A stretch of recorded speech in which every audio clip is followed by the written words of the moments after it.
सभी प्यारे बच्चों को गुड मॉर्निंग। आपका अपना यूट्यूब चैनल एल के मीना पे सभी का स्वागत है।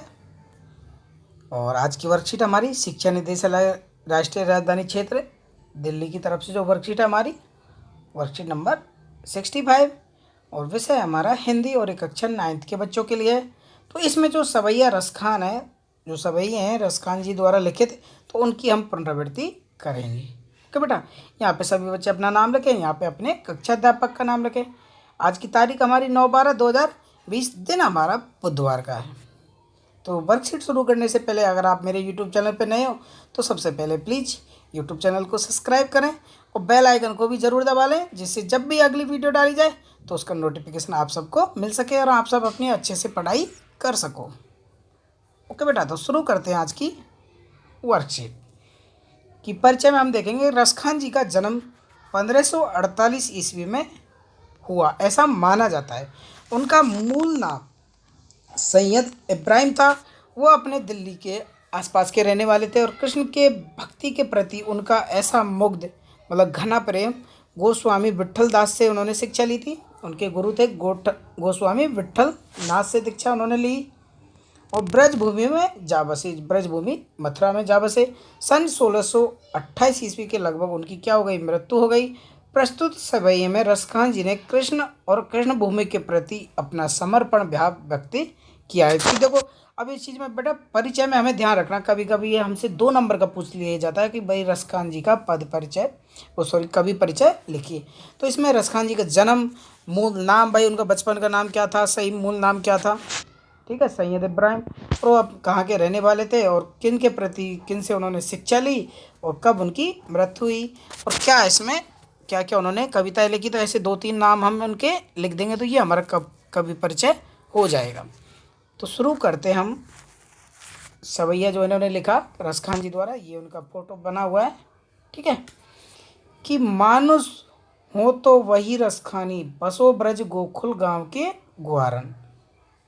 ये आपको थोड़ा अटपटा लगेगा लेकिन आप इसे समझने का प्रयास करें। कि मानुष हो तो वही रसखानी, बसो ब्रज गोकुल गांव के ग्वारन। जो पशु हो तो कहाँ बसो, जो पशु हो तो कहाँ बस, मेरो चरो निंद नंद की धेनु मंझारन। पान हो तो वहीं गिरी को, जो कियो हरिछत्र पुरंदर धारन। और जो खग हो तो बसरो करो, मिली कालिंद फूल कुल कदम की डारन। तो उनमें एक लय ताल भी है, लेकिन लय ताल के साथ ना पढ़ते हो तो आप इनको एक बार अच्छे से पढ़ के देख लेंगे। ओके, तो इस जो सवैया का है अर्थ वो है कि मानुष हो तो वही रसखानी। कि प्रस्तुत पद में रसखान जी ने ईश्वर से प्रार्थना करते हुए कहा है कि यदि अगले जन्म में मुझे मानस जीवन मिलता है, कि वो कहते हैं मानुष हो तो वही रसखानी बसो। यहाँ पे बताया कि भगवान जी अगले जन्म में मुझे मानव जीवन मिलता है तो मैं ब्रज गोकुल गांव के ग्वारन ही बनूं। कि जो ब्रज गोकुल गांव में ग्वाले के रूप में मेरा जन्म हो, ऐसा वो कह रहे हैं। कि मैं रसखान जी कह रहे हैं कि अगर मेरा मानव रूप में अगला जन्म मिलता है तो मैं ब्रज गोकुल जो गांव है तो उसके ग्वाले के रूप में ही मेरा जन्म हो। जो पशु हो तो कहाँ बसो, मेरो चरो नित्य नंद की धेनु। एक सेकेंड। कि जो पशु हो तो कहाँ बस, मेरो चरो नित्य नंद की धेनु मंजारन।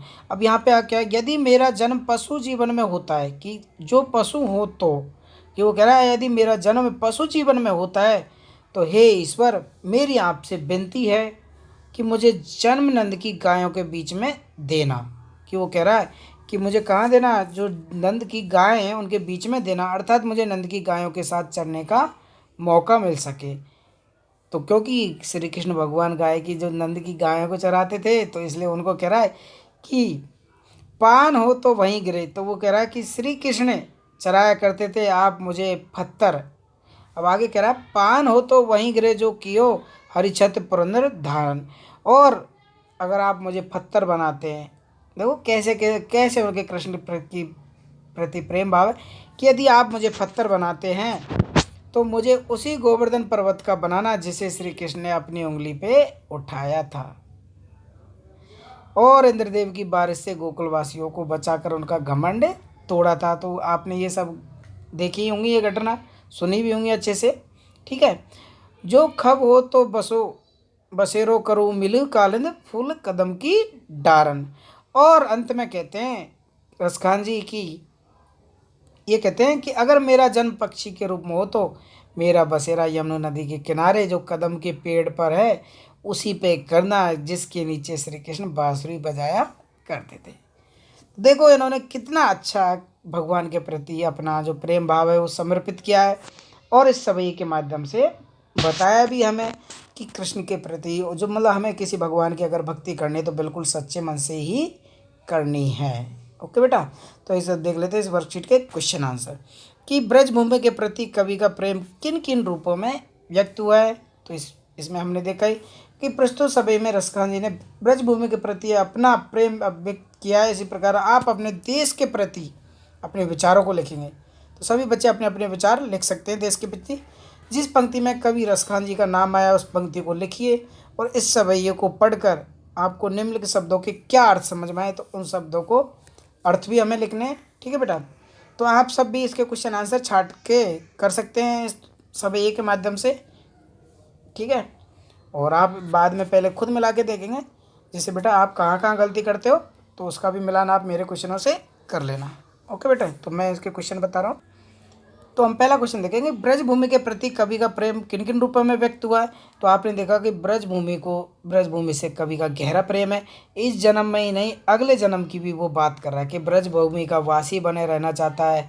अगले जन्म में उसे ग्वाला ही बनाए, गाय बनाए, पक्षी बनाए, पत्थर बनाए, वो हर हाल में किसका ही बनना चाहता है, ब्रजभूमि में ही रहना चाहता है। तो ये उसका घना प्रेम है।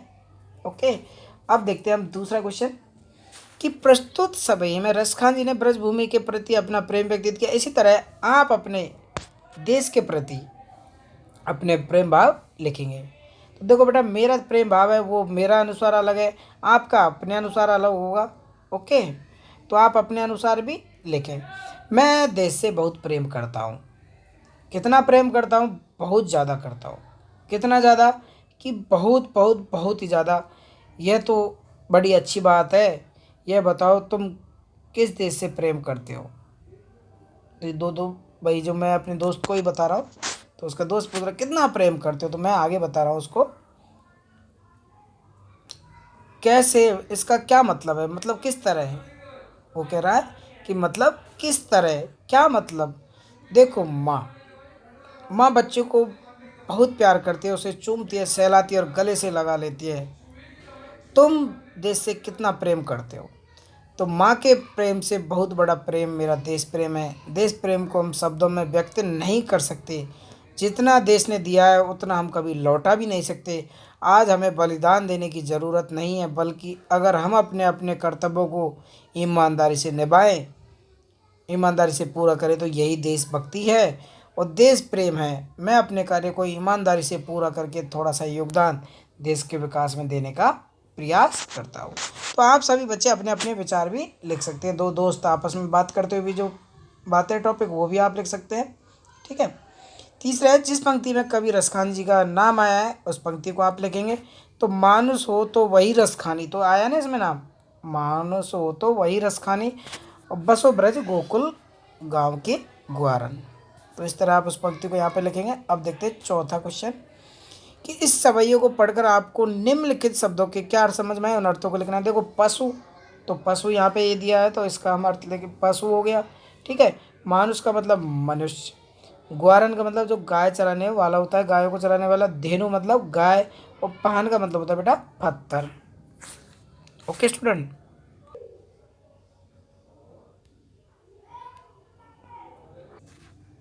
कदम पेड़ का नाम हो गया। और कालिंदी यमुना नदी के बारे में है यहाँ पे, तो नदी का नाम यमुना को कहा गया है।